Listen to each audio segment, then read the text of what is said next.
Saya tak percaya kepada hadis, saya tak percaya kepada sunnah. Kalau kamu tak percaya kepada hadis, tak percaya kepada sunnah, bagaimana solat zuhur 4 rakaat? Apa ada dalam Al-Quran itu? Ya ayyuhalladzina amanu sallu zuhra 4 rakaatin adaan makmuman lillahi ta'ala. Mana ada? Maulaya salli wa sallim daiman abada ala habibika khairil khalqi kullihim. Bismillahirrahmanirrahim. Assalamualaikum warahmatullahi wabarakatuh.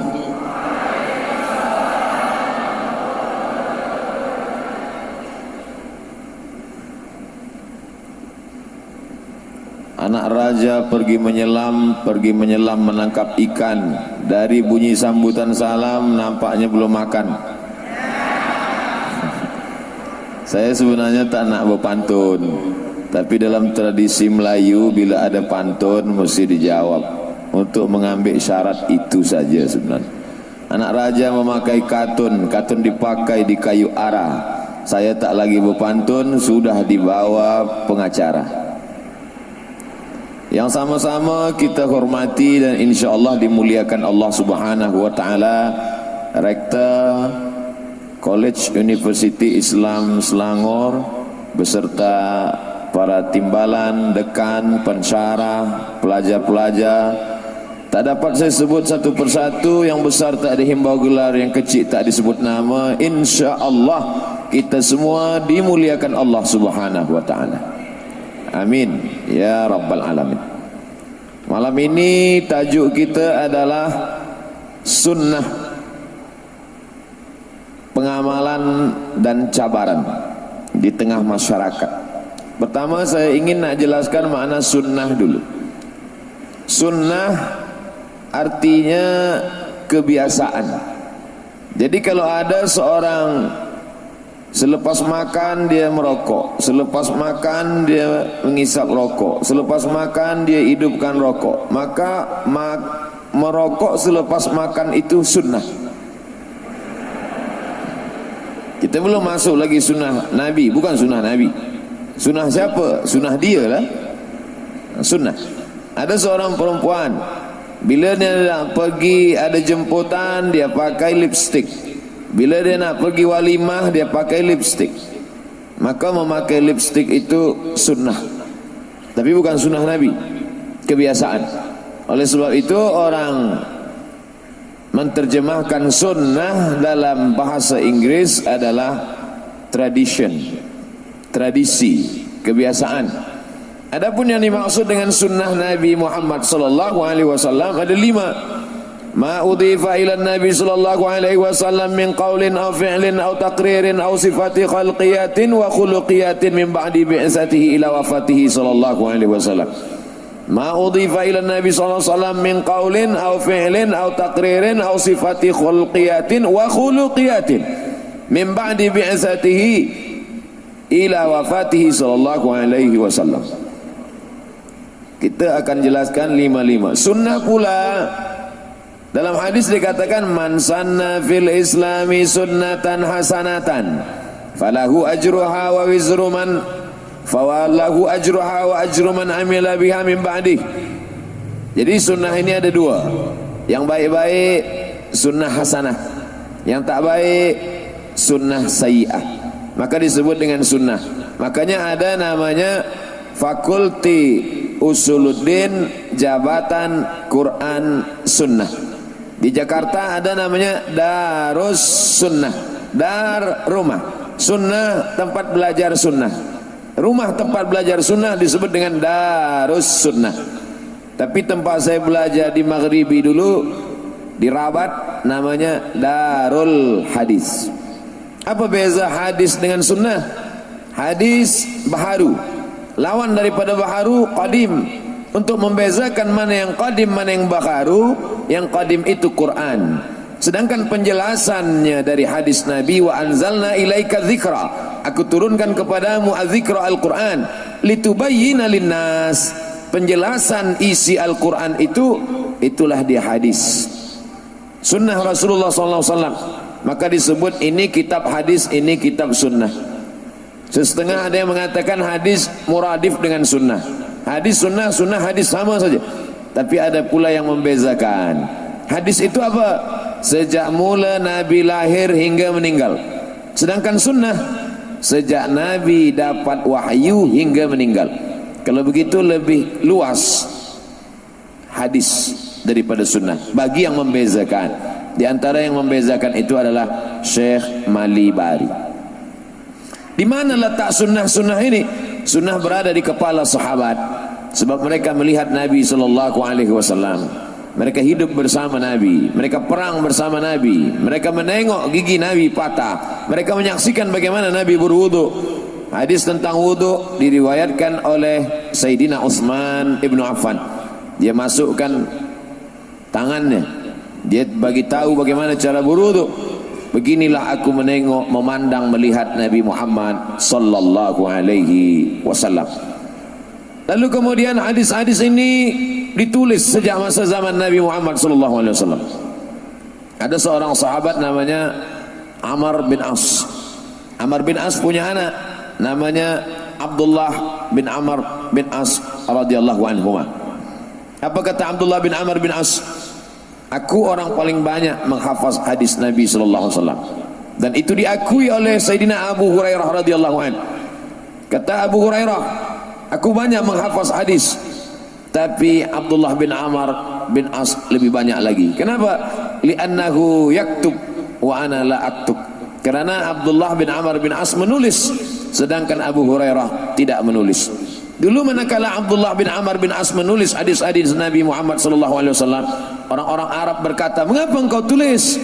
Nabi Muhammad itu kan manusia biasa. Semua yang keluar dari mulutnya dia akan marah, dia akan diam, dia akan menangis. Kenapa engkau tulis?" Maka datanglah Sayyidina Abdullah bin Amr bin As menghadap Nabi Muhammad sallallahu alaihi wasallam, "Ya Rasulullah, bolehkah aku menulis?" Apa kata Nabi SAW? "Uktub, tulis. Wallahi ma kharaja minhu illa haq." Tidak ada yang keluar dari mulutku ini kecuali hak. Yang keluar dari mulutku ini adalah benar. Itulah makna ayat Al-Quran. A'udzubillahi minasyaitonirrajim. Wa ma yantiqu 'anil hawa in huwa illa wahyun yuha. Jadi kalau ada yang mengatakan, saya tidak percaya kepada hadis, saya tak percaya kepada sunnah, kerana hadis baru ada dalam kitab Sahih Al-Bukhari. Imam Muhammad bin Ismail bin Ibrahim bin Mughirah bin Bardizbah Al-Bukhari meninggal tahun 256. Maknanya dia hidup 2 abad setengah selepas Nabi Muhammad SAW. Mana hadis selama 2 abad setengah itu?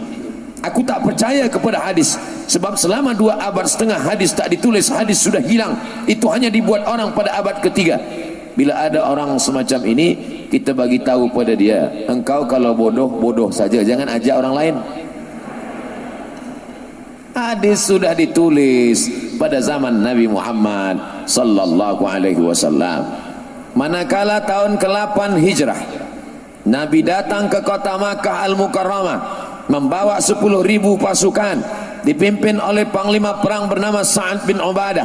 Ketika itu datang seorang lelaki dari Yaman namanya Abu Syah. Apa kata Nabi? Uktubu li Abi Syah, tuliskan hadis untuk Abu Syah supaya boleh dia bawa nanti ke Yaman. Itu menunjukkan pada zaman Nabi sudah ditulis. Tapi ada yang mengatakan hadis tak boleh ditulis. Nabi sendiri berkata, la taktubu anni ghairal Quran, wa man kataba anni ghairal Quran falyamhuh.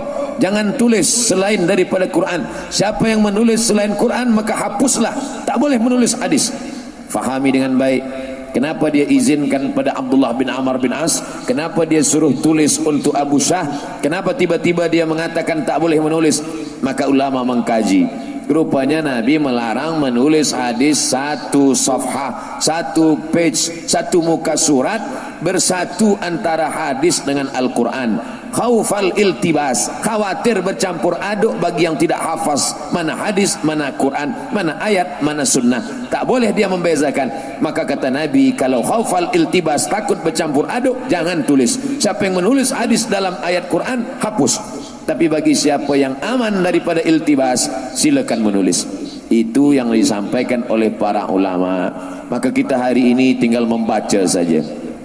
Saya tak percaya kepada hadis, saya tak percaya kepada sunnah. Kalau kamu tak percaya kepada hadis, tak percaya kepada sunnah, bagaimana solat zuhur 4 rakaat? Apa ada dalam Al-Quran itu, ya ayyuhalladzina amanu sallu zuhra 4 rakaatin adaan makmuman lillahi ta'ala? Mana ada? Apa ada dalam Quran itu tawaf 7 putaran diawali dari Hajar Aswad? Apa ada dalam ayat Al-Quran itu membayar zakat kambing 40 ekor kambing, maka bayarkan 1 kambing, 5 ekor onta, bayarkan 1 kambing? Mana ada? Lalu di mana penjelasan? Wa aqimus salah alladzina yuqimunas salah, aqimis salah. Bagaimana cara salat? Sallu kama raaitumuni usalli. Salatlah kamu bagaimana aku salat. Adapun ayat Al-Quran berkata wa atimul hajja, sempurnakan haji wal umrata, ibadah umrah lillah. Bagaimana cara melaksanakan haji dan umrah? Penjelasannya dalam hadis, khudhu anni manasikakum, ambillah manasik cara ibadah haji dan umrah daripada aku. Oleh sebab itu, orang yang ingkar sunnah, ingkar hadis, sesungguhnya mereka adalah ingkar Al-Quran. Kenapa demikian? Karena Al-Quran sendiri menyuruh mengambil hadis. Wa ma'atakumur rasulu fakhudhuh. Apa yang dibawa oleh Rasul SAW, ambillah. Apa yang dibawa Nabi, sunnah. Wa ma'nahakum anhu fantahu. Apa yang dilarang oleh Rasulullah, tinggalkan. Wa anzalna ilaika dzikra. Nama dia Al-Quran, nama dia Al-Furqan, nama dia Al-Kitab, nama dia Al-Dzikra. Inna nahnu nazzalna dzikra wa inna lahu lahafizun. Kami yang menurunkan ini kepada kamu. Maka Allah yang menurunkan Al-Quran litubayyina linnas. Setelah kami turunkan Al-Quran, engkau menjelaskan isi-isinya. Datanglah sahabat bertanya, yas'alunaka 'anil khamri wal maisir, yas'alunaka 'anil yatama, yas'alunaka madza yunfiqun, yas'alunaka 'anil ahillah, yas'alunaka 'anil mahid. Wa idza sa'alaka ibadi anni fa inni qarib. Ada dialog antara Nabi dengan sahabat. Nabi menjelaskan. Dari mana kita tahu hadis tentang cara mandi kalau bukan hadis riwayat Aisyah? Bagaimana kita tahu cara Nabi berwudu kalau bukan salah satunya hadis Sayyidina Abbas, Sayyidina Utsman bin Affan? Bagaimana kita tahu cara Nabi beribadah salat kalau bukan dari hadis-hadis yang disusun oleh para ulama? Begitulah mereka melihat. Bahkan bagaimana cara Nabi melaksanakan ibadah-ibadah tertentu itu diriwayatkan oleh para sahabat, dari sahabat ke tabi'in, dari tabi'in ke tabi' tabi'in, dari tabi' tabi'in kepada imam mazhab, sampailah kepada yang menulis kutubus sittah. Senang saja menghafaz 2 sahih 4 sunan, 2 sahih 4 sunan, 2 sahih sahih Bukhari, sahih Muslim, 4 sunan. Mudah cara menghafaznya. Awal Abu, ujung Ibnu. Abu Daud, Ibnu Majah. Antara Abu Daud dan Ibnu Majah, Nasai dan Tirmidzi. Sebab nampaknya simpel saja, tapi kita mesti ajarkan pada penuntut-penuntut, pelajar-pelajar, mahasiswa-mahasiswi kita bagaimana cara menghafaznya. 2 sahih 4 sunan, sahih Bukhari, sahih Muslim, 4 sunan, yang awal Abu, yang akhir Ibnu. Abu Daud, Ibnu Majah, Sunan Nasai, Sunan Tirmidzi. Kenapa mereka menulis ini semua? Bermimpilah Imam Al-Bukhari pada suatu malam. Dalam mimpi itu nampak dia sedang memukulkan kipas kepada lalat. Nampaknya lalat, dia pukulkan. Dia pukul lalat dengan kipas. Lalu dia tanya kepada gurunya, wahai tuan guru, ya, aku bermimpi. Apa yang kau lihat dalam mimpimu? Aku melihat aku sedang memandang, aku menghalau lalat. Kata guru dia, engkau sedang membersihkan hadis-hadis Rasulullah SAW daripada hadis-hadis palsu. Dari mana kita tahu hadis ini palsu? Maka yang mengasaskan pertama kali syarat rukun hadis sahih disusun oleh Imam Al-Bukhari. Tapi Imam Bukhari tak ada berkata ini syarat hadis sahih, tak ada. Ulama-ulama yang menyusun belakangan, ittisalus sanad.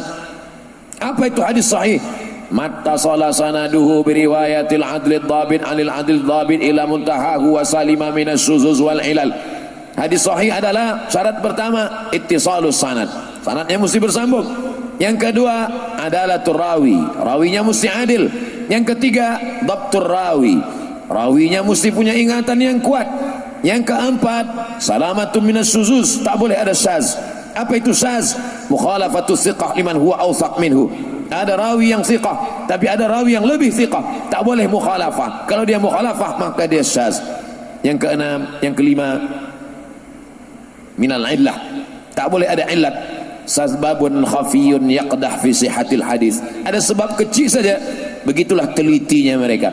Hari ini bila penuntut menulis makalah, lalu kemudian dia presentasikan di depan kawan-kawan dia di kelas. Hari ini saya sedang menjelaskan tentang Sayyidina. Sayyidina itu boleh diucapkan karena Nabi sendiri mengatakan, hadza sayyiduna a'taqa sayyidana. Ini datang Sayyidina Abu Bakar yang membebaskan daripada budak hamba sahaya Sayyidina Bilal. Kalau boleh menggunakan Sayyidina kepada Abu Bakar, boleh menggunakan Sayyidina kepada Bilal, mengapa tak boleh menggunakan Sayyidina kepada Muhammad sallallahu alaihi wasallam? Nabi sendiri mengatakan, innal Hasan wal Husain sayyida syababi ahlil jannah. Sesungguhnya Hasan dan Husain dua pemimpin pemuda penghuni surga. Kalau cucunya dipanggil Sayyidina Al-Hasan, Sayyidina Al-Husain, mengapa tak boleh memanggil datuknya Sayyidina Muhammad sallallahu alaihi wasallam? Argumen-argumen, dalil-dalil, hujah-hujah itu ditulis oleh penuntut mahasiswa dalam sebuah makalah. Dia presentasikan, didengar oleh yang lain. Lalu kemudian bertanya mereka, dari mana kamu dapat ini? Saya dapat ini dari buku. Buku siapa? Bukunya bertajuk 37 masalah populer. Siapa menulisnya? Abdul Somad. Pernah kamu berjumpa dengan dia? Tidak. Diterima. Zaman sekarang kalau ada orang menulis dari buku, dia ambil dari buku, dia tak pernah berjumpa dengan yang menulis buku, maka makalah dia diterima, tesis master dia diterima, risalah doktorah dia, PhD, Doctor of Philosophy diterima. Tapi dulu Imam Bukhari mensyaratkan al-liqa, mesti berjumpa antara satu rawi dengan satu rawi, satu periwayat dengan satu periwayat. Begitulah ketatnya syarat yang ditetapkan oleh Imam Muhammad bin Ismail bin Ibrahim bin Al-Mughirah bin Bardisbah Al-Bukhari. Begitulah beza kenapa Bukhari lebih tinggi daripada Muslim. Imam Muslim tidak mensyaratkan mesti ada liqa, cukup dengan muasarah saja, hidup sezaman cukup, sezaman dia walaupun tak berjumpa sahih.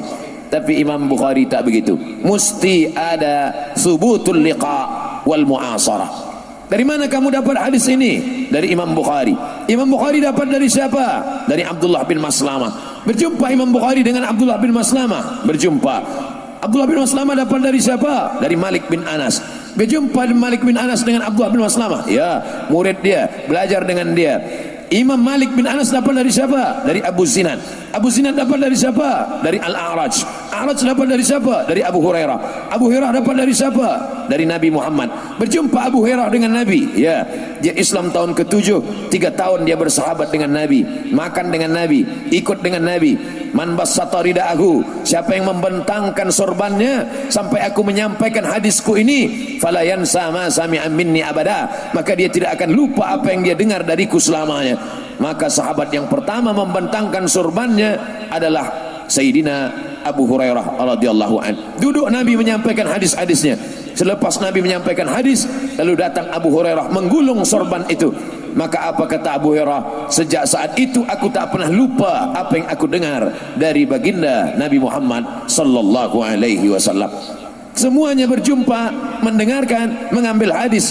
Maka pertemuan antara satu rawi dengan rawi, subutul liqa wal mu'asarah, barulah hadis itu disebut dengan hadis sahih. Oleh sebab itu, syarat ini adalah ilmu yang paling tua. Sampai hari ini tidak ada keilmuan yang paling otentik, yang paling original, yang paling kuat argumennya kecuali ilmu hadis. Mengapa begitu? Sebab saya jawabatan hadis. Yang lain berkata mungkin ilmu usul fiqh, yang lain mengatakan mungkin ilmu tafsir. Tapi begitulah para ulama dulu membuat ketat. Maka apa kata Abdullah ibn Mubarak? Al-isnad minad din, sanad itu adalah bagian daripada agama. Kalau al-isnad la qala man syaa ma syaa, kalau bukan karena sanad maka orang akan berkata sesuka hatinya. Dari mana kamu dapat hadis ini? Ada kamu mendengarnya dari guru kamu? Siapa yang membacakan hadis ini ke telinga kamu? Saya dapat hadis ini. Siapa? Haddatsani Google and YouTube.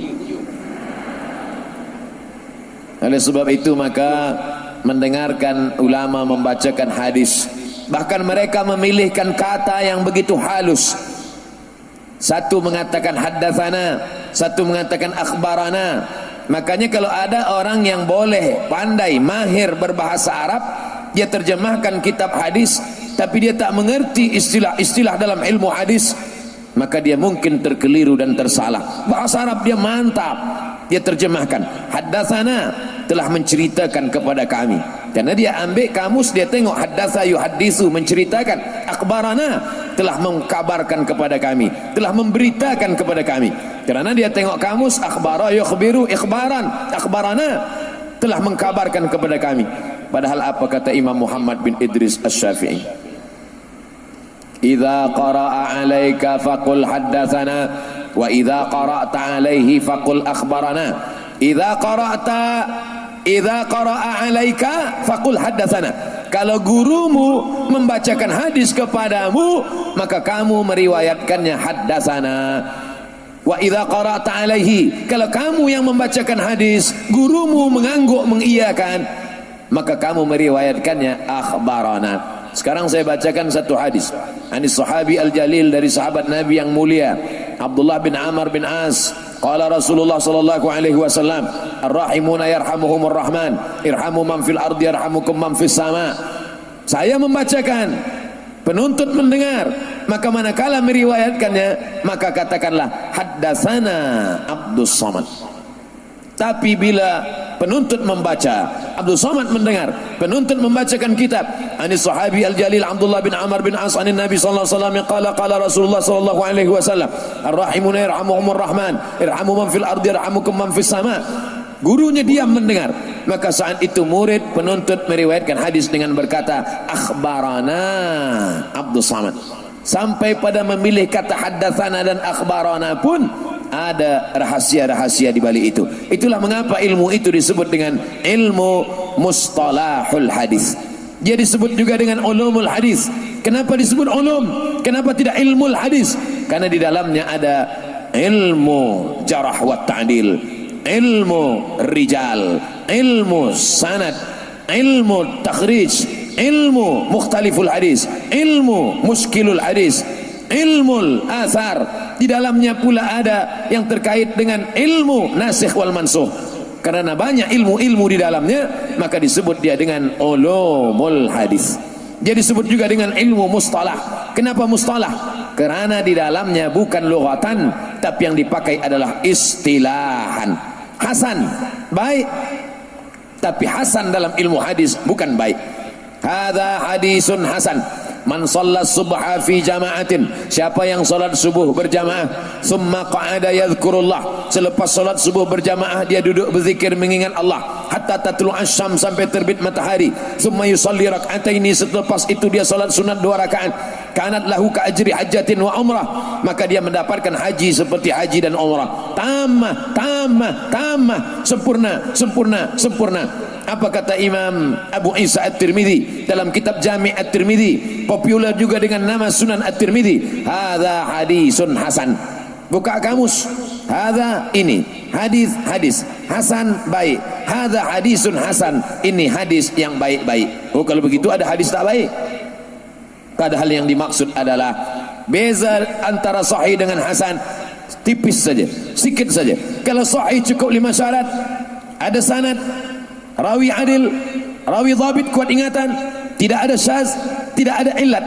Hadis hasan pun juga sama, sanad bersambung, rawinya adil, rawinya dhabit, tidak ada syaz, tidak ada illat. Di mana bezanya? Khafifud dhab. Kalau yang ini tamamud dhab, 100% hafazannya kuat, sedangkan yang hasan khiffatud dhab, khafifud dhab, 75%, tak sampai 100%. Maka dia jatuh kepada hadisun hasan. Paling tinggi hadis sahih, di bawah hadis sahih hadisun hasan, di bawah hadis hasan hadisun dhaif. Banyak sekarang orang menolak hadis dhaif. Kenapa kamu tak mau baca kitab Fadail Amal yang ditulis oleh Zakaria Kandahlawi? itu hadis dhaif. Saya tak mau pakai hadis dhaif. Allahumma barik lana fima razaqtana wa qina adzabannar. Hadis dhaif. Hadis dhaif. Saya tak mau pakai hadis dhaif. Kalau hadis dhaif tidak diterima, mengapa Imam Tirmizi menulis hadis dhaif dalam Sunan Tirmizi? Mengapa Imam Ahmad bin Hanbal yang bergelar Amirul Mukminin fil hadis ada hadis dhaif dalam Musnad Ahmad bin Hanbal? Bahkan Imam Bukhari sendiri menulis hadis dhaif, tapi bukan dalam Sahih Bukhari. Di mana ada hadis dhaif yang ditulis oleh Imam Bukhari? Dalam kitab Adabul Mufrad. Bahkan guru Imam Syafi'i bernama Imam Malik bin Anas meninggal tahun 179 menulis ada hadis dhaif. Di mana dia tulis ada hadis dhaif? Dalam kitab Muwatta Malik. Apa maknanya? Hadis dhaif boleh diamalkan. Bahkan kata Imam An-Nawawi, ajma'al ulama ala jawazil amal bil hadis dhaif. Sepakat ijma' ulama boleh mengamalkan hadis dhaif, tapi tentu bersyarat. Apa syarat-syarat boleh mengamalkan hadis dhaif? Disebutkan oleh Imam Al-Hafiz Jalaluddin Abdurrahman As-Suyuti dalam kitabnya Tadribur Rawi, Syarah Taqrib An-Nawawi. Imam Nawawi ada menulis kitab Taqrib, tapi rasanya kitab Taqrib ini susah difahami oleh orang awam. Maka datanglah Imam An-Nawawi mensyarah kitab ini. Maka dia tulis Tadribur Rawi, Syarah Taqrib An-Nawawi. Apa kata Imam Jalaluddin Abdurrahman As-Suyuti meninggal tahun 911 Hijrah? Kata dia, syarat boleh mengamalkan hadis dhaif mesti ada 5 syarat. Yang pertama, hadis dhaif itu bukan dalam masalah akidah, sifat Allah, surga dan neraka, tentang masalah hari kiamat, tentang masalah tauhid, tentang masalah akidah Ahlussunnah wal Jamaah. Yang kedua, hadis dhaif itu bukan dalam masalah hukum halal haram makruh mubah, li isbatil halal wal haram, bukan sebagai hujjah dalil halal dan haram. Yang ketiga, dia masih bernaung di bawah hadis sahih.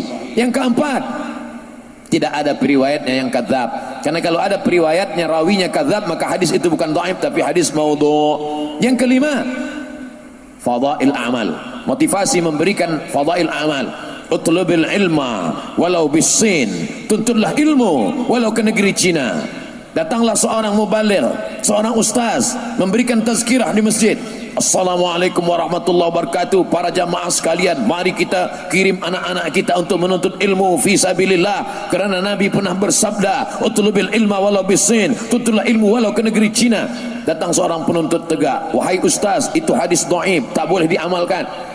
Hadis dhaif tetap boleh diamalkan karena dia tidak dalam masalah akidah, dia bukan dalam masalah menetapkan halal haram, tidak ada periwayatnya yang kadzab, dan dia pula untuk fadail amal, memotivasi amal. Utlubil ilma walau bisin, tuntutlah ilmu walau ke negeri Cina, boleh disampaikan, tapi disebutkan ini hadis dhaif tapi untuk fadail amal. Dulu kita disuruh menuntut sampai ke negeri Cina, sekarang tak perlu lagi sebab Cina dah datang. Sahabat-sahabat kita, saya banyak berkawan-kawan dengan sahabat-sahabat, kawan-kawan kita, banyak yang boleh kita ambil. Oleh sebab itu, al-hikmatu dhallatul mu'min. Al-hikmatu dhallatul mu'min. Hikmah itu milik orang beriman. Aina wajadaha fahuwa ahaqqu biha. Maka sampai hari ini hadis-hadis ini pun ditulis oleh para ulama 7.275 hadis. 7275 7.275 hadis yang disusun oleh Imam Al-Bukhari. 16 tahun dia berjalan, 16 tahun dia pergi meninggalkan Uzbekistan, pergi ke Makkah untuk haji. Setelah itu dia ke Madinah, melanjutkan perjalanan ke Syam. Dari Syam dia pergi ke Mesir, menyeberang Laut Merah. Dari Mesir dia kembali ke Syam. Dari Syam dia pergi ke Persia. Setelah itu dia pulang ke Uzbekistan, akhirnya meninggal dunia. Dalam perjalanan itu dia berhasil menulis kitab Al-Jami' As-Sahih Al-Musnad Al-Mukhtasar min umuri Rasulullah SAW wa sunanihi wa ayyami. Kenapa disebut Al-Jami'? Karena di dalamnya ada akidah, ada fiqh, ada akhlak. Kenapa disebut Al-Musnad? Karena semua hadis yang dia tulis di dalam bersanad, maka disebut Al-Musnad. Kenapa disebut kitabnya itu Al-Sahih? Kerana semua hadis yang ada dalam Sahih Bukhari itu sahih. Ma wada'tu fihi illa ma sahha. Aku tidak menulis hadis di dalamnya kecuali hanya sahih saja. Kenapa disebut mukhtasar? Karena hadis sahih itu banyak, dia ringkaskan menjadi sedikit. Mukhtasar. min umuri Rasulillah, dari perkara-perkara Rasulullah SAW, wa sunanihi wa ayyami. Apakah imam-imam dulu tak ada menulis hadis? Ada. Kalau Imam Bukhari 256, maka ada yang lebih tua lagi daripada Imam Al-Bukhari. Imam Malik bin Anas 179, 256 jauh, 179 abad kedua. Aradtu kitabi hadha ala 70 min fuqaha'il Madinah. Kitabku ini sudah aku presentasikan, aku bacakan kepada 70 ahli fikih di kota Madinah. Kulluhum wata'uni fasammaituhu muwatta'a. Semuanya setuju dengan isi kitab ini, maka aku namakan kitab ini dengan kitab Muwatta'. Kitab hadis yang paling tua yang dicetak, yang sampai kepada kita matbu' hari ini, kitab Muwatta'. Kulluhum wata'uni, makna kulluhum wata'uni, kulluhum wafaquni, semua mereka setuju dengan isi kitab ini. Fasammaituhu Muwatta', maka akan menamakan dia nama kitab Muwatta'. Hari ini Masya Allah tabarakallah, tinggal membuka saja, kita baca saja. Tapi banyak juga orang yang tidak mahu. Kerana apa? Kerana jahilnya. Malik ulama, Malik sirajul ummah, Malik nujum. Apa kata Imam Syafi'i? Idza dzukiral muhaddithun famalikun najm. Kalau disebut ahli-ahli hadis, maka Imam Malik adalah bintangnya. Imam Malik bintang yang bersinar. Apa kata Imam Malik? Adraktu sab'ina, aku sudah berjumpa dengan 70 orang alim. Kalau aku minta satu saja, berdoa kepada Allah supaya turun hujan, pasti turun hujan. Sakingkan mereka ini adalah ahli-ahli ibadah. Aku jumpa di Masjid Nabawi banyak orang alim, doanya kabul. Satu saja aku minta turun hujan, maka pasti turun hujan. Tapi aku tidak mengambil hadis dari mereka. Mengapa? Mereka alim, mereka ahli ibadah, mereka zuhud. Kenapa tak ambil hadis dari mereka? Karena hafazannya tidak kuat. Kerana hadis bertumpu kepada hafazan, bertumpu kepada kekuatan hafalan. Bagaimana hafalan para mereka dulu? Apa kata Imam Al-Hafiz Jalaluddin Abdul Rahman As-Suyuti? Hafiztu mi'atai alfa hadis, aku hafal 200.000 hadis. Lau wajadtu aksara min zalika la hafiztuha. Kalau aku dapat lebih daripada 200.000 ini, pastilah aku akan hafaz juga. Padahal dia hidup tahun berapa? 911, jauh dari Imam Syafi'i. Imam Syafi'i 204, Imam Nawawi 676, Imam As-Suyuti 911. Jarak dia dengan Imam Syafi'i 800-700 tahun, tapi dia tetap memegang hafazan itu. Apa kata dia? Hafiztu mi'atai alfa hadis, aku hafaz 200.000. La wajadtu min dzalika la hafiztuha. Kalau aku dapat lebih banyak daripada ini, pasti aku akan hafaz juga. Bagaimana orang zaman sekarang boleh menyombongkan diri? Kalau Suyuti itu ulama, saya juga ulama. Kalau Suyuti makan, saya juga makan. Kalau Suyuti minum, saya juga minum. Kalau Suyuti tidur, saya juga tidur. Suyuti manusia, saya manusia. Mengapa saya mesti belajar kepada dia? Hafazan dia kuat. Hafazan kita sekarang, baca sanad hilang matan, baca matan hilang sanad. Mereka dulu al-ilmu fis sudur, ilmu di dada. Kita sekarang al-ilmu fil laptop. Lobet, hilang hafaz. Oleh sebab itu, jangan pernah menyombongkan diri. Taraktu fikum amraini, aku tinggalkan pada kamu tak banyak, 2 perkara saja. In tamassaktum bihima, kalau kamu pegang yang 2 ini, lan tadillu abada, maka kamu tidak akan sesat untuk selamanya. Kitabullah, Al-Quran, wa sunnati, sunnah Rasulullah sallallahu alaihi wasallam. Tak faham Quran, tak faham sunnah, kemana kita pergi? Al-Quran sudah memberikan tuntunan. Fas'alu ahla dzikri, bertanya kepada para ulama. In kuntum la ta'lamun, kalau kamu tidak tahu. Hari ini banyak orang yang begitu mudah berkata, mari kita kembali ke Quran, mari kita kembali ke sunnah, tanpa bertanya kepada para ulama. Siapa kita yang sanggup kembali kepada Al-Quran dan sunnah tanpa bertanya kepada para ulama? Alhamdulillah, College University Islam Selangor menghadirkan para ulama-ulama. Datanglah kemari Syekh Muhammad Said Ramadan Al-Buti, datanglah kemari Syekh Mustafa Al-Bugha, datanglah kemari para masyayikh besar, para ulama-ulama yang agung, yang hebat, yang berilmu, yang Masya Allah tabarakallah. Hari ini kesempatan yang luar biasa, maka segeralah daftarkan diri anda ke College University Islam Selangor. Lama juga kita baru boleh iklan. Tadi saya mulai pukul 9 suku 915. Sekarang saya sudah bicara tentang sejarah sunnah ini lebih kurang 35 menit.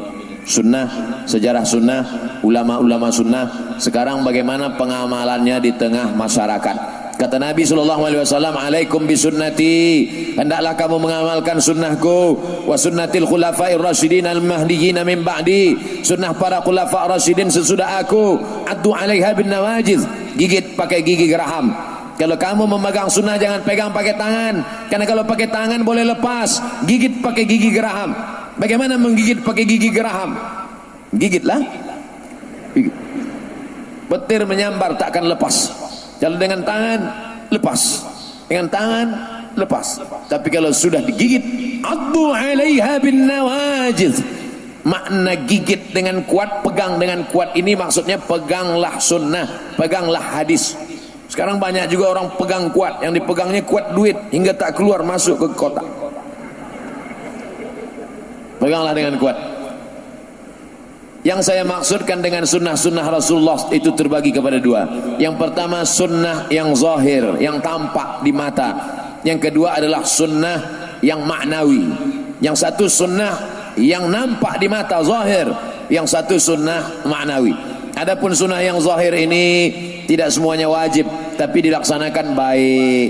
Nabi SAW pakai jubah, malam ini yang pakai jubah baik. Nabi SAW pakai imamah sorban. Maka kalau ada kawan kita, jiran kita, penuntut yang pakai sorban, pakai imamah, baik. Nabi Muhammad itu rambutnya ditutup. Pertama pakai qalan suah. Selepas dia qalan suah, dia pakai imamah. Selepas pakai imamah, dia pakai lagi burdah. Dia pakai lagi ghutrah. Dia pakai lagi kain penutup. Atau disebut juga dengan toilasan. Kain yang ditutupkan di atas itu toilasan. Kain yang menutup badan, burdah. Burdatul Rasul sallallahu alaihi wasallam. Jadi kalau ada ulama, tok guru, tuan syekh yang memakai itu, dia pakai qalan suah, selepas itu dia lilitkan imamah, selepas itu dia tutup pakai toilasan, sunnah, baik. Kenapa ustaz tak pakai? Panas. Tapi kita tak boleh ejek. Kita tak boleh ejek. Selama dulu kami waktu belajar di Maghribi, kami pakai. Waktu pergi umrah kemarin, saya pakai. Saya pakai qalan suah, saya pakai imamah, saya pakai kain penutup sebab waktu itu sejuk.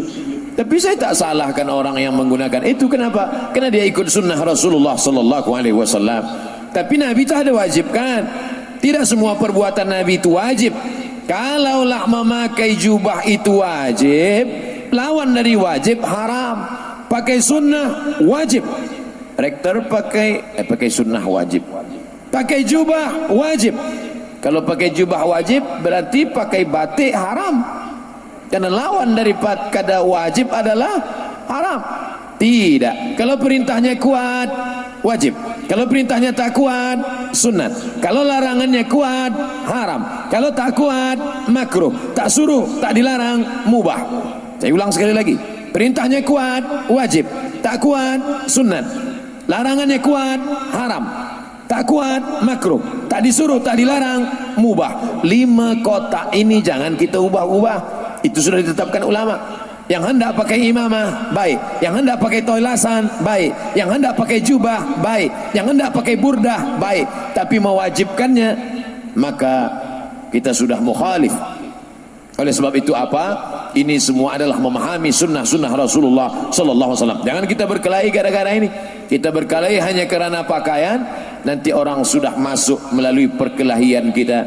Kata Nabi SAW, sawus sufuf, luruskan saf. Saf kita mesti lurus. Sebab kalau ada saf kita yang renggang, ada saf kita yang jarang, di situ musuh akan masuk. Filosofi lurusnya saf sebelum solat, maknanya apa? Luruskan saf, kata Nabi. Jangan ada konflik pertikaian. Kalau ada ikhtilaf kita selesaikan. La tanaza'u, jangan berkelahi. Fatabshalu, kalau kamu berkelahi pasti kamu akan gagal. Kalau sudah gagal, watadhhabari hukum, kamu akan kehilangan semangat. Kalau sudah kehilangan semangat, maka Islam akan jatuh. Di mana kita bisa membezakan mana hadis Nabi yang sunnat, mana hadis Nabi yang wajib, mana hadis Nabi yang fardu, mana hadis Nabi yang sunat muakkad? Ini hadisnya sama, Sahih Bukhari, Sahih Muslim, Sunan Tirmidzi, Sunan Nasai, Sunan Abi Daud, Sunan Ibnu Majah. Dari mana kita boleh membezakan?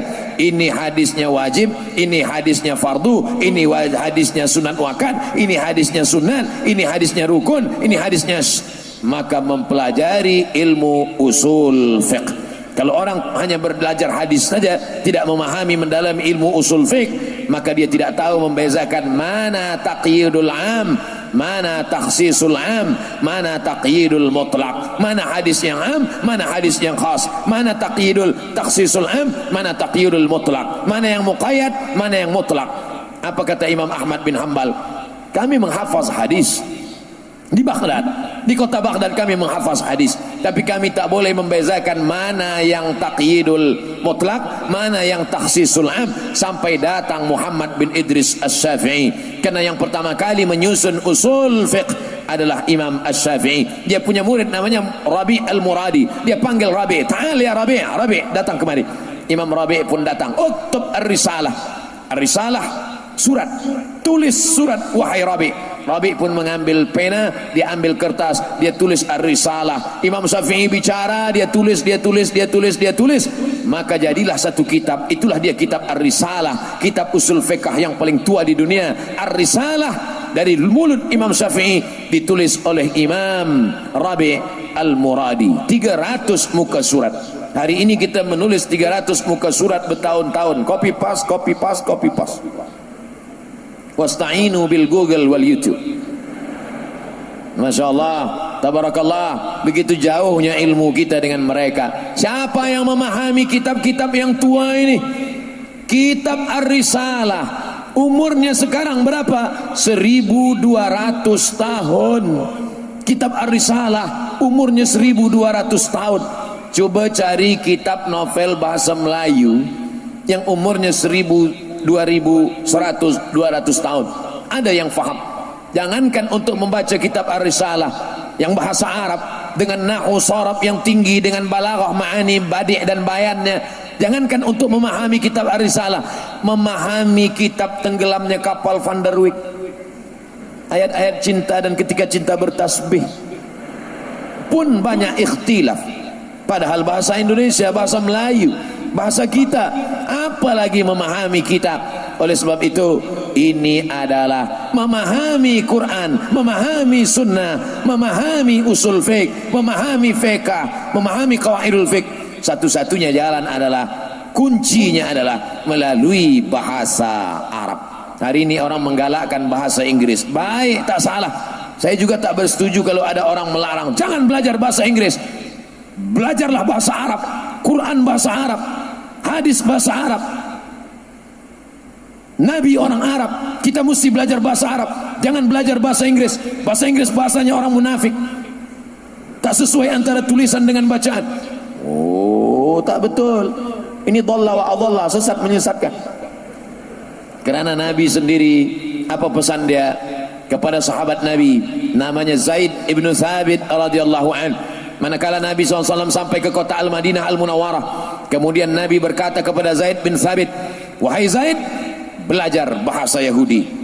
Kenapa disuruh belajar bahasa Yahudi? Kerana di kota Al-Madinah Al-Munawwarah ada Yahudi Bani Nadir, ada Yahudi Bani Quraiza, ada Yahudi Qainuqa, ada Yahudi Khaybar. Man arafa lughata qaumin amina makrahum. Siapa yang paham bahasa suatu kaum, maka dia akan aman dari tipu daya, tipu muslihat mereka. Wahai Zaid, belajar bahasa Yahudi. Zaid bin Thabit belajar bahasa Yahudi. Ta'allamtuhu wa hadaqtuhu. Aku belajar, aku paham, aku dalami sepaham-pahamnya. Berapa lama? Nisfa syahrin, setengah bulan. Setengah bulan dia belajar bahasa Yahudi. Coba kita belajar bahasa Yahudi agak setengah bulan ini. Apa maknanya? Sedangkan bahasa Yahudi yang dilaknat Allah, Bani Israel, yang jahat, yang dikatakan dalam Al-Quran, la tufsiduna fil ardi marrataini, kamu akan buat kerusakan di atas muka bumi 2 kali. Tapi tetap disuruh belajar bahasanya. Silakan belajar bahasa Jepun, silakan belajar bahasa Mandarin, silakan belajar bahasa apapun, tapi bahasa Arab jangan tinggalkan. Kenapa? Karena dengan belajar bahasa Arab inilah kita akan memahami Al-Quran, memahami hadis, memahami sunnah, memahami fiqh, memahami usul fiqh. Pintu itu semua adalah bahasa Arab. Di mana belajar bahasa Arab? Ambillah di College University Islam Selangor. Masya Allah, tabarakallah. Sebenarnya kita belajar bahasa Arab ni tak susah-susah, betul. Sebab apa? Sebab banyak sekali bahasa Melayu itu diambil dari mufradat bahasa Arab. Bahasa Arab. Awak hadir tak esok? Hadir bahasa Arab. Hadara yahduru hadir. Awak belajar di mana? Di jamiah bahasa Arab. Wakil bahasa Arab. Naib bahasa Arab. Banyak sekali bahasa Arab. Oleh sebab itu kalau ada orang Melayu yang susah belajar bahasa Arab, padahal bahasa Arab tiap-tiap hari dia katakan, solatnya pun bahasa Arab. Coba angkat tangan yang solat bahasa Melayu. Mana ada? Sebodoh-bodohnya, maaf kalau kasar, sebodoh-bodohnya orang Melayu, kalau sampai dia ke Makkah, andai dia tak paham bahasa Arab sekalipun, dia pakai usolli, dia pakai bahasa Arab solat, itu pun dia akan selamat di Makkah insyaAllah. Dia salah jalan balik dari Masjidil Haram, tak tahu mana jalan balik ke hotel, dia panggil saja polis. Ya polis, ta'al. Polis pun datang. SV kata polis, ada apa? Dia cukup katakan ihdinas sirata, tunjukkan saya jalan balik ke hotel. Ihdinas siratal hotel, tunjukkan saya balik jalan. Kata polis, awak duduk di lantai berapa? Awak duduk di aras berapa? Kata dia, aras berapa? Tunjukkan salasa raka'atin, lantai 3. Lantai 8 macam mana? Al-Maghrib wal Isya, lantai 8. Cuma kalau 20, 21 agak susah sikit. Baliklah ke bahasa sahabat kita, 21. Saudara yang dimuliakan Allah Subhanahu wa taala, artinya apa? Kenapa kita tidak pelajari bahasa Arab ini? Ada seorang orientalis, orientalis orang timur yang belajar tentang Islam, tentang Arab. Mereka belajar bahasa Arab. Cuba cari nanti tulisan di Google. Buka www.google.com. Tulis di search. Tulis di situ Rene Guénon. R-E-N-E-G-O-E-N-O-N. Rene Guénon. Cara membacanya Rene Guénon. Apa nampak tulisan situ? Rene Guénon belajar bahasa Arab di Al-Azhar University. Datang dia dari Europe, pergi ke Al-Azhar, belajar bahasa Arab. Akhirnya dia pun masuk Islam. Dia rubah namanya menjadi Abdul Ilah. Rene Guénon jadi Abdul Ilah. Abdul Samad memang original Abdul Samad.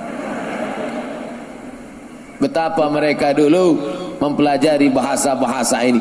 Bahkan mereka ada yang tidak masuk Islam, dia datang ke Al-Azhar, dia pakai jubah Azhar, dia pakai qalansuwa Azhar, dia belajar kepada masyayikh di Azhar, dia mengambil bahasa Arabnya.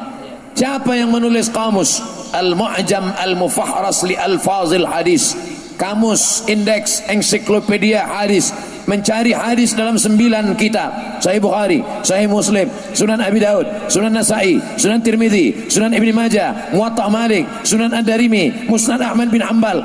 Mencari hadis dalam 9 kitab. Siapa yang menulisnya? Aren Jan Wensing dalam kitab Al-Mu'jam Al-Mufahras li Alfazil Hadis. Dia kumpulkan orientalis, orang-orang Europe yang belajar tentang Islam, bahasa Arab. Berapa lama dia kaji 9 kitab ini? 40 tahun. Jadilah satu kitab kamus mencari hadis. Dulu kita buka hadis tak jumpa, tapi sejak ada kitab ini Al-Mu'jam Al-Mufahras li Alfazil Hadis dulu. Sekarang tak perlu lagi, sejak ada Maktabah Syamilah, tinggal tulis saja dapat. Dulu buka Sahih Bukhari tak dapat, buka Sahih Muslim tak dapat, buka Sunan Tirmidzi tak dapat, buka Sunan Abi Daud tak dapat, buka Musnad Ahmad bin Hanbal tak dapat, hadis tak dapat, batuk dapat. Hari ini begitu mudahnya kita semua. Kalaulah dicek mata mereka, lebih banyak mata mereka melihat kitab-kitab hadis ini daripada mata kita. Oleh sebab itu kadang-kadang kita malu. Padahal kita Islam, kita mengaku Muslim, hanifan musliman wa ma ana minal musyrikin. Mengapa kita tidak mencintai kitab-kitab hadis kita? Masalah mengikuti sunnah dalam bentuk fizikli, dalam bentuk pakaian, dalam bentuk badan Nabi, dalam bentuk fizikli Nabi, baik. Jangan salahkan orang. Berjanggut sunnah, Nabi berjanggut, jangan ejek orang. saya nengok engkau pakai janggut ni macam teroris lah. Oh, tak boleh. Aku menengok engkau pakai janggut ni macam kambing lah. Kata yang berjanggut, aku berjanggut, kau kata kambing. Kau tak berjanggut, anjing.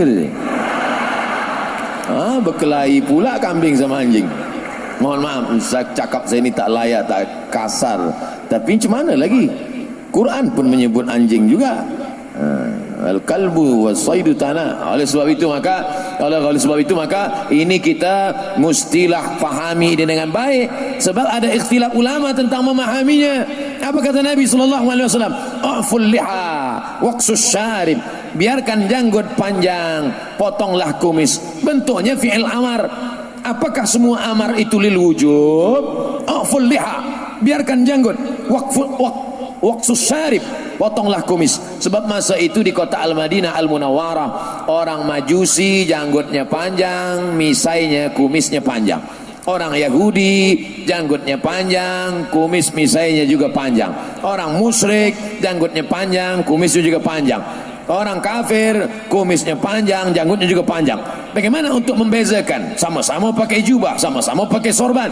Bagaimana membedakan ini Islam tak Islam? Maka kata Nabi, a'ful liha, rapikan janggut, waqsus syarib, potong kumis. Untuk membezakan apakah makna a'fu itu lil wujub? Maka kata sebagian ulama lil wujub, wajib. Tapi dalam sebagian ulama mazhab Syafi'i mengatakan tidak lil wujub, tapi mustahab, anjuran saja.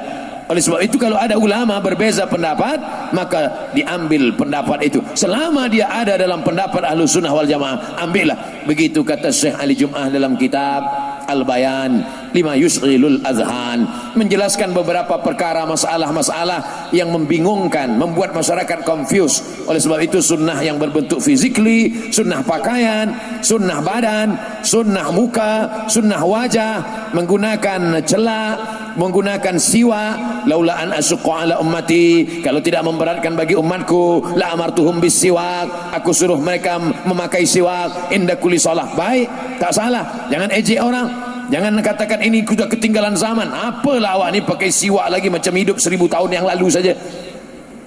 Ini sunnah Rasulullah sallallahu alaihi wasallam. Tapi ada sunnah yang maknawi. Apa itu sunnah maknawi? Menjalin persatuan ukhuwah Islamiyah. Ini sunnah yang banyak ditinggalkan sekarang. Berbeza pendapat, berbeda mazhab, lalu kemudian mencaci maki, sumpah serapah. Bukan ajaran Nabi Muhammad sallallahu alaihi wasallam. Innallaha yuhibbul ladzina yuqatiluna fi sabilihi saffa. Allah suka melihat kita memperjuangkan agama Allah ini satu saf. Ka'annahum bunyanun marsus. Mereka seperti satu binaan yang kokoh dan kuat. Ada tiang, ada lantai, ada atap, ada dinding, semua saling menguatkan. Yasuddu ba'duhum ba'dha. Mereka saling menguatkan. La tanaza'u, jangan kamu berkelahi. Jangan kamu la tadabaru, jangan saling membelakangi. La tukhalifu, jangan saling bertikai, berkonflik. Kita semua diajarkan untuk saling menyayangi, untuk saling mencintai. Al-mu'minuna fi tawaddihim wa ta'atufihim wa tarahumihim. Orang-orang beriman itu dalam kasih sayangnya, dalam akhlaknya, dalam bersikap lembutnya. Apa kata Nabi sallallahu alaihi wasallam? Mereka itu seperti satu badan, seperti satu tubuh. Kalau yang satu terkena penyakit, maka yang lain tidak dapat tidur malam. Kalau yang satu sudah terkena penyakit demam, luka di ujung jari, maka seluruh badan ikut merasakan demam panas, tak dapat tidur. Kalau ada orang beriman tak peduli kepada saudaranya yang ada di Palestina, ini adalah sunnah yang mesti dihidupkan. Man lam yahtam bi amril muslimin, siapa yang tak peduli kepada keadaan kaum muslimin, falaisa minhum. Hari ini saudara kita di Palestina, di Rohingya, di Uyghur, maka semua kita tolong. Bagaimana kita menolongnya? Didoakan dia dari jauh. Saya sampai hari ini khutbah Jumat tak pernah meninggalkan satu kali khutbah pun, tak pernah terlupa. Kalaupun lupa tersilap sifat manusia, tapi saya berusaha untuk mengingat. Allahumma ansuril Islam wal muslimin. Allahumma ansur ikhwanana al mujahidin, al mazlumin, al mustad'afin fi Palestin. Doakan. Cuma kadang saya berapi-api berdoa di atas mimbar, jamaah itu pula berair-air di bawah. Ini tantangan luar biasa. membangkitkan semangat berjamaah. Alaikum bil jamaah, hendaklah kamu berjamaah. Iyyakum wal furqah, jangan sampai kamu berpecah belah, kata Nabi sallallahu alaihi wasallam. Iyyakum wal furqah, al jama'atu rahmah wal furqatu azab. Berjamaah itu rahmat, sedangkan berpecah belah di antara umat ini adalah azab. Adapun masalah kita berbeza dalam masalah mazhab Hanafi, Maliki, Hanafi, Hambali, maka apa kata Syahid Hasan Al-Banna, nata'awan fima ittafaqna wa nata'adzar fima ikhtalafna. Mari kita bekerja sama, tolong menolong dalam perkara-perkara yang kita sepakati, dan mari kita berlapang dada menerima perbezaan. Ada perbezaan-perbezaan sedikit kita terima selama dia masih dalam ahlus sunnah wal jamaah. Di mana kita kuatkan ahlus sunnah wal jamaah ini tergantung kemana ketertarikan kita. Bila kita suka pada hukum halal, haram, makruh, mubah, rukun, syarat, wajib, sunat, fakulti syariah. Bila kita suka pada pembahasan tentang masalah falsafah, fakulti usuluddin. Di sana ada aqidah wal falsafah, di sana ada tafsir wa ulumul Quran, di sana ada hadis wa ulumul hadis wa ulumuhu. Bila kita suka pada pembahasan tentang masalah dakwah, bagaimana dakwah, bagaimana mad'u, bagaimana dai, bagaimana masalah dakwah ke depan, bagaimana cabarannya, maka ada fakulti kulliyatud dakwah, maka kita tarik ini semua. Falaula nafara min kulli firqatin minhum ta'ifatun, jangan semuanya pergi berperang, nah ikut jihad dengan Nabi.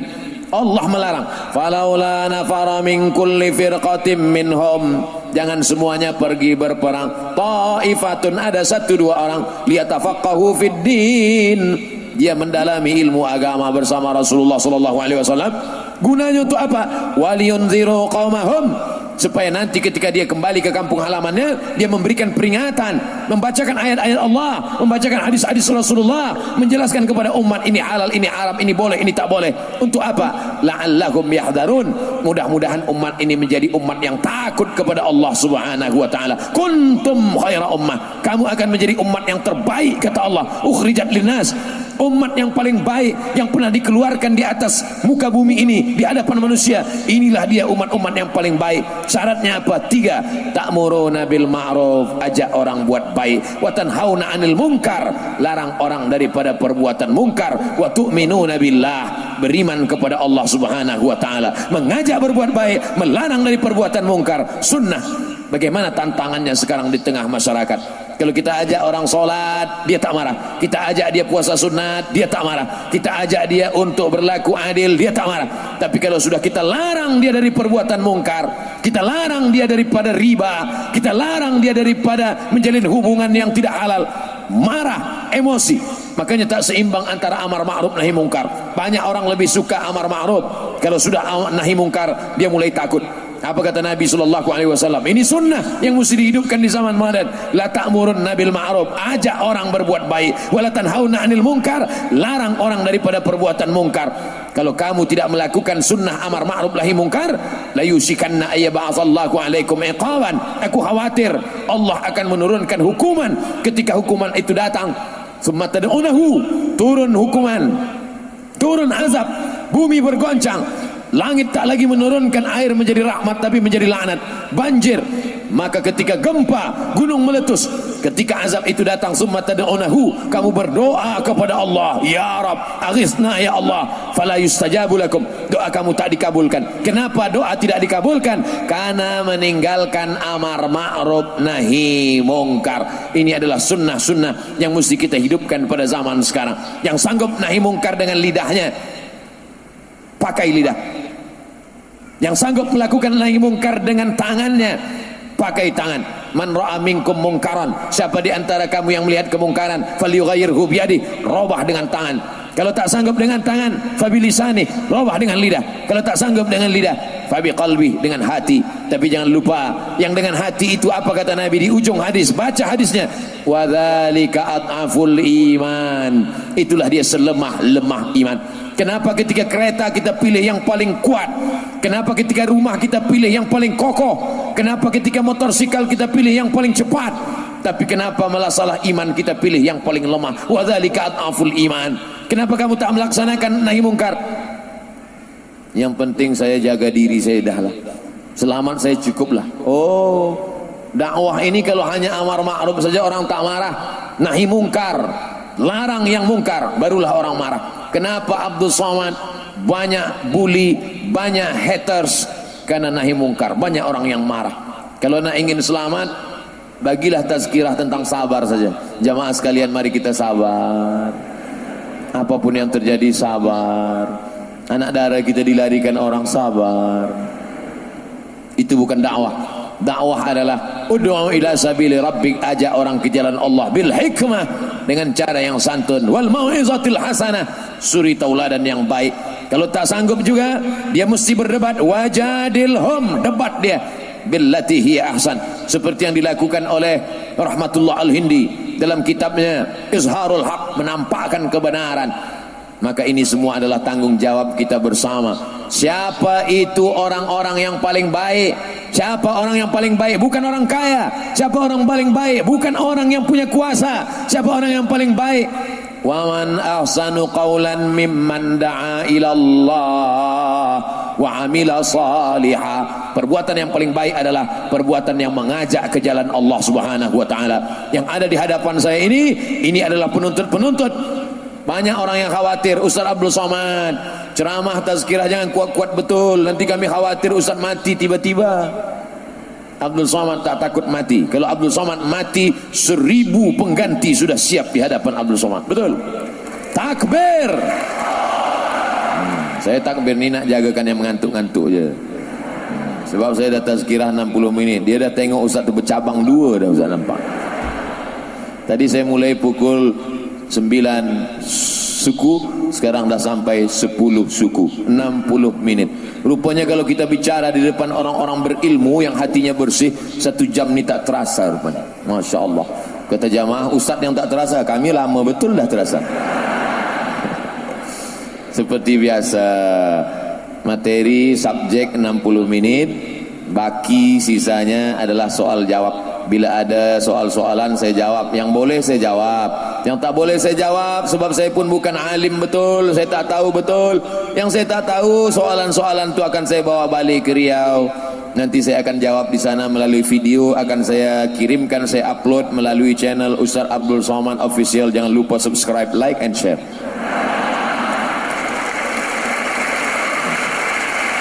Masya Allah, tabarakallah. Senang berada di depan pemuda-pemuda. Kenapa Ustaz Somad semangat betul malam ini? Semangat betul malam ini. Saya semangat malam ini sebab saya di depan para pemuda belia-belia. Sesuai lah. Kalau di depan tu orang-orang tua, kita pun slow juga. Pakcik-pakcik, marilah kita ingat mati. Tapi kalau di depannya anak muda, maka kita bangkit, nahi mungkar. Takkan kita bicara di depan orang tua, semua dah tua-tua semua, kita ajak nahi mungkar. Sila-sila dia terkejut, mati pula. Itu namanya fiqhul waqi, sesuaikan dengan situasi dan kondisi keadaan. Nah, jadi rupanya kita menyampaikan ayat-ayat Allah, hadis-hadis Rasulullah ini juga tergantung. Kalau yang di hadapan kita ini pemuda-pemuda, kita pun ikut bersemangat. Mudah-mudahan semangat kita ini tetap ada sampai hari kiamat insyaAllah. Mana boleh sampai hari kiamat, kita mati. Penerus-penerus kita. Idza waqa'at 'ala ahadikumul qiyamah, kalau kamu sudah mau mati, sakit, sudah mau mati, wa fi yadihi fasilah, di tanganmu ada anak kurma, falyughrisha, tanamkan anak kurma. Tanamkan anak kurma. Supaya apa? Kalau anak kurma sudah kau tanam, kau mati, matilah. Sebab anak kurma akan besar menjadi pokok kurma. Ada orang musafir bernaung di bawah pokoknya. Ada orang lapar, dia petik buahnya. Allahumma laka sumtu wa bika amantu ala rizqika tuhtu bi rahmatika ya dia makan. Punya siapa? Kita wakafkan di jalan Allah Subhanahu wa taala. Tuan yang punya anak, wakafkan. Anakku yang satu ini aku wakafkan di jalan Allah. Fakulti Usuluddin, Fakulti Syariah, Fakulti Bahasa Arab, Fakulti Lughah Arabiyah, Kuliatul Lughah Arabiyah, Kuliatul Da'wah, Kuliatul Syariah. Ini akan menolong aku di hadapan Allah Subhanahu wa taala. Setuju atau tak setuju? Kuliatul Tarbiyah, Kuliatul Syariah, Kuliatul Usuluddin, Kuliatul Da'wah, Kuliatul Lughah Arabiyah. Masukkan dia. Register sebelum tarikh berikut ini. Itulah yang akan menolong di hadapan Allah Subhanahu wa taala. Banyak sekarang orang takut memasukkan anak-anaknya ke sekolah agama. Anak saya doktor, medikal, anak saya lawyer, anak saya businessman. Betul, tak salah. Tapi aku akan dapat dia menolong di hadapan Allah Subhanahu wa taala. 3 anak masuk ke bilik ICU, tak dapat berbuat apa-apa. Yang satu hanya menengok ayah terbaring macam menengok kucing. Yang satu lagi pula hanya menangis saja, ayah. Yang satu lagi pula mengambil handphone, dia ambil gambar, ayah aku sakit. Datang kawan dia komen, amin amin amin amin amin. Apa? Tak ada satu pun yang mentalkinkan ke telinga. Dia tak tahu. Dia tak tahu bagaimana caranya. Mengatur ekonomik dia hebat, tapi mengatur jenazah dia tak pandai. Oleh sebab itu maka ini agama. Kalau Allah ingin baik pada seorang hamba, dia dalamkan ilmu agamanya. May yuridillahu bihi khairan. Kalau Allah ingin orang ini baik, yufaqihu fiddin. Allah dalamkan ilmu agamanya. Makanya doa Nabi kepada Sayyidina Abdullah ibnu Abbas radhiyallahu anhuma, apa kata Nabi? Allahumma faqihu fiddin wa 'allimhu ta'wil. Dalamkan ilmu agamanya, ajarkan dia pemahaman yang benar tentang Quran dan Sunnah. InsyaAllah alumni daripada kuis ini akan menjadi orang-orang yang dalam agamanya, dan mereka inilah yang akan melaksanakan amar ma'ruf nahi mungkar, sehingga negeri ini akan tetap menjadi negeri baldatun thayyibatun wa rabbun ghafur.